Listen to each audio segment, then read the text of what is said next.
চিনলি না রে নবীর উম্মতেরা কেমন মায়ার নবী আমার, যেই নবী জীবনে কোনোদিন একটা মিথ্যা কথা বলেন নাই রে মুমিন, যেই নবী কোনোদিন তার জবান মোবারকে কোনোদিন একটা গালি দেন নাই, হাজারো গালি শুনছেন, একটা গালির জবাবও দেন নাই।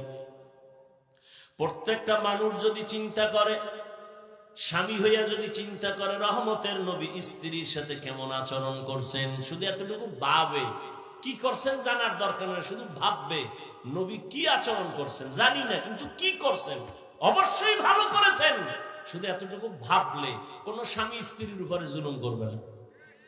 প্রত্যেকটা বাবা যদি ভাবে রসুল সন্তানের সাথে কেমন আচরণ করছেন, শুধু এতটুকু ভাববে, ওই বাবা কোনোদিন সন্তানের উপরে জুলুম করবে না।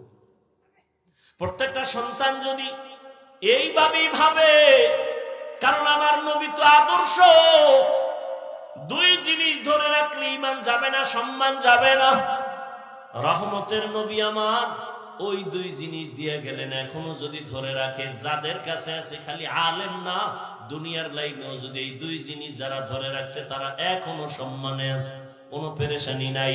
ইজ্জত আল্লাহ তাদেরকে দিছেন, সম্মানও দিছেন, ঈমানও ঠিক আছে। ওই 9 বছরের বালক সিংহাসনে বসিয়া কয়, এলেমের সম্মান তো এমনই হয়, এলেমের কারণে সম্মান, এই সম্মান আল্লাহ দান করেছেন, এই এলেমের বরকতের কারণে তো এই এলাকায় সম্মান, এই ছাত্রদেরও সম্মান।